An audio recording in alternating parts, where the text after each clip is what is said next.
ప్రభును రక్షకుడైన యేసుక్రీస్తు శ్రేష్టమైన నామములో ప్రియులైన దేవుని పిల్లలందరికీ ఉదయకాలపు శుభాలు వందనములు తెలియజేసుకుంటూ నేటి దిన వాక్య ప్రత్యక్షత కొరకు మిమ్మల్ని అందరినీ కూడా ప్రేమతో ఆహ్వానాన్ని తెలియజేస్తూ ఉన్నాను. రండి దేవుని వాక్యాన్ని చదువున. యోహాను సువార్త 6వ అధ్యాయము 68వ వచన భాగంలో దేవునికి వాక్యం ఈ రీతిగా సెలవిస్తూ ఉంది. సీమోను పేతురు, ప్రభువా, ఎవని యొద్దకు వెళ్ళదుము? నీవే నిత్య జీవపు మాటలు గలవాడవు.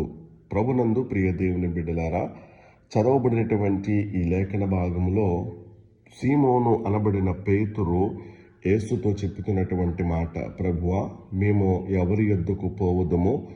నిత్య జీవమునకు సంబంధించినటువంటి మాటలు నీ యొద్దనే ఉన్నవి అని అంటూ ఉన్నాడు. ఈ యొక్క వచనం చాలా గంభీరమైనటువంటి సందర్భములో చెప్పబడింది అనేటువంటి విషయాన్ని మనం గుర్తించాలి. చాలామంది శిష్యులు యేసును విడిచిపోతూ ఉన్నారు. ఆ సమయంలో పేతురు ఒక గొప్ప విశ్వాస ప్రకటన చేసినట్లుగా మనం చూస్తూ ఉన్నాం. ఇది కేవలం మాట కాదు కానీ ఇది జీవిత నిర్ణయం అనే సత్యాన్ని ఇక్కడ మనము గమనించాలి. ఇక్కడ మనం చదువుతూ ఉన్నప్పుడు, ప్రభువా, మేమెవరి యొద్దకు పోవుదుము అని అంటూ ఉన్నాడు. అంటే ఇది మన ఆత్మీయ అవగాహన. పేతురు చెప్పేది, ప్రభువా, ఈ లోకంలో చాలా మార్గాలు ఉన్నప్పటికీ కూడా నిజమైనటువంటి దారి ఒక్కటే కదా, అది నీవే కదా అంటూ ఉన్నాడు. కాబట్టి ప్రపంచం మనకు చాలా చాలా ఆప్షన్స్ ఇస్తూ ఉంటుంది, కానీ శాంతి, రక్షణ, సత్యం ఇచ్చేది మాత్రం యేసు మాత్రమే అనేటువంటి విషయాన్ని మనం గుర్తించాలి. యేసు తప్ప మరొక మార్గం లేదు అనేటువంటి విషయాన్ని కూడా నేను మీకు జ్ఞాపం చేస్తూ ఉన్నాను. ఇంకా మనం ముందుకు వెళ్ళినట్లయితే నిత్య జీవమునకు సంబంధించిన మాటలు నీ దగ్గర ఉన్నాయి అని అంటూ ఉన్నారు. ఇది వాక్య శక్తిని గురించి మాట్లాడుతున్నట్లుగా మనం గమనించాలి. యేసు ప్రభు మాటలు కేవలం బోధలు కాదు కానీ అవి జీవితాన్ని మార్చేటువంటి శక్తి కలిగినటువంటి మాటలు అనేటువంటి సత్యం మనం అర్థం చేసుకోవాలి. అవి మన ఆత్మను నిలబెడతాయి అనేటువంటి విషయాన్ని కూడా మనం గుర్తించాలి. ప్రపంచం చెప్పేటువంటి మాటలు ఎట్లా ఉంటాయి అని అంటే కనుక తాత్కాలికంగా ఉంటాయి.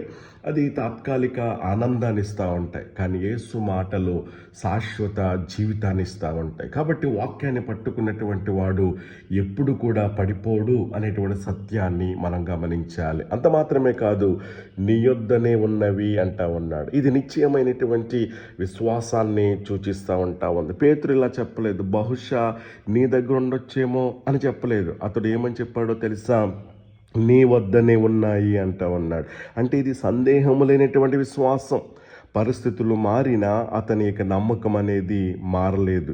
కాబట్టి నిజమైనటువంటి విశ్వాసం అనేది పరిస్థితుల పైన కాదు కానీ యేసు పైన మాత్రమే ఆధారపడుతూ ఉంటా ఉంది. కాబట్టి మాటలు వింటున్న నా ప్రియ సోదరి సహోదరులారా, ఈ వచనం మనకు ఒక గొప్ప 3 ప్రశ్నలు వేస్తూ ఉంటా ఉంది. ఒకటి, కష్టాలు వచ్చినప్పుడు నేను ఎవరి యొద్దకు వెళ్తాను?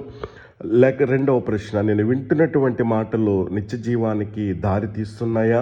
మూడవ ప్రశ్న, నా విశ్వాసం నిశ్చయమా లేక సందేహమా అనేటువంటి ప్రశ్నలు మనం ప్రశ్నించుకొని మరి దేవుని కృపలో మనం బలపడాల్సినటువంటి వారమైతే ఉన్నాం. కాబట్టి కష్టాలు వచ్చినప్పుడు మనము దేవుని యొద్దకు వెళ్ళవలసినటువంటి వారమైతే ఉన్నాం. కాబట్టి ఆయన మాటలు సత్యమైనవి, ఆయన మాటలు యథార్థమైనవి. మనుష్యుడు రొట్టె వలన కాదు, దేవుని నోట నుండి వచ్చేటువంటి మాట వలన జీవించునని దేవుని వాక్యములో మనం చదువుతూ ఉంటున్నాం. కాబట్టి మీ విశ్వాసము ఎట్లా ఉంటా ఉంది? సందేహిస్తూ ఉన్నారా? అవిశ్వాసాన్ని కలిగి ఉంటూ ఉన్నారా? దేవుని మీద ఆధారపడండి, దేవుని మీద విశ్వాసం ఉంచండి. ప్రభు మీ జీవితంలో గొప్ప కార్యాలు జరిగిస్తూ ఉంటాడు. కాబట్టి లోకం మనల్ని వదిలిపెట్టేస్తూ ఉంటా ఉంది, మిత్రులు మారిపోతూ ఉంటారు, పరిస్థితులు కూలిపోతూ ఉంటాయి. కానీ ఒక నిజం ఎప్పటికీ మారదు. అదేంటో తెలుసా? యేసు యొక్క మాటలు నిత్యమైనవి. కాబట్టి అందుకే ఈరోజు మనం కూడా పేతురులాగా ప్రకటించగలగాలి, ప్రభువా, మేము ఎవరి యొద్దకు పోవదము? నీవే కదా, నిత్య జీవమునకు సంబంధించిన మాటలు నీ యొద్దనే ఉన్నవి కదా అని నీవు చెప్పగలిగినట్లయితే ప్రభు నీ జీవితంలో గొప్ప కార్యాలు చేయడానికి ఇష్టపడుతూ ఉన్నాడు. అలాంటి అనుభవాలు గుండగా కృపగల దేవుడు మనందరినీ కూడా నడిపించును గాక. ఆమేన్.